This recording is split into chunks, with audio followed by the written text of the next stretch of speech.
লড়াই শেষ। প্রয়াত তেহট্টের বিধায়ক তাপস সাহা জীবনযুদ্ধে হার মানলেন। তৃণমূল মস্তিষ্কে রক্তক্ষরণের জেরে অসুস্থ হয়ে পড়েছিলেন। শহর কলকাতার বাইপাসের ধারের একটি হাসপাতালে তেহট্টের বিধায়কের চিকিৎসা চলছিল, তবে শেষ রক্ষা হল না। বৃহস্পতিবার সকালে সেখানেই মৃত্যুর কোলে ঢলে পড়লেন তাপস সাহা। তার মৃত্যুতে শোকের ছায়া নেমেছে রাজনৈতিক মহলে। মৃত্যুকালে তৃণমূল বিধায়কের বয়স হয়েছিল ৬৬ বছর।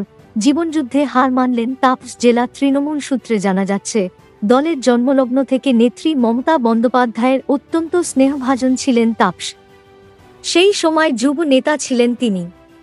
মাঝে একবার দলের তরফ থেকে তাকে সাসপেন্ড করা হলেও দূরত্ব দীর্ঘস্থায়ী হয়নি।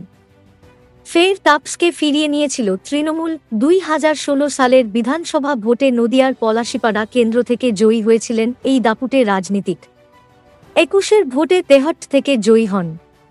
২০১৬ থেকে টানা বিধায়ক ছিলেন তিনি। এদিন সকালে সেই তাপসী মৃত্যুর কোলে ঢলে পড়লেন। বিধায়কের প্রয়াণে নদিয়ার পাশাপাশি গোটা রাজ্য রাজনীতিতে শোকের ছায়া নেমে এসেছে। নদিয়ার চাপড়ার তৃণমূল বিধায়ক রুকবানুর রহমান জানান, তাপসের মৃত্যুর খবর পেয়ে জেলা থেকে দলের বেশ কয়েকজন পদাধিকারী কলকাতা যাচ্ছেন।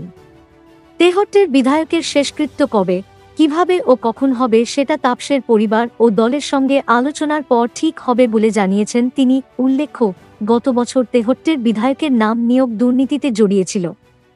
তদন্তের সময় উঠে আসে তাপসের কথা। চাকরির প্রতিশ্রুতি দিয়ে কয়েক কোটি টাকা সংগ্রহের অভিযোগ উঠেছিল তাঁর বিরুদ্ধে। তাপসের কণ্ঠস্বরের নমুনাও সংগ্রহ করেছিল তদন্তকারী সংস্থা সিবিআই। গত মঙ্গলবার থেকে এই তাপসী অসুস্থ হয়ে পড়েছিলেন।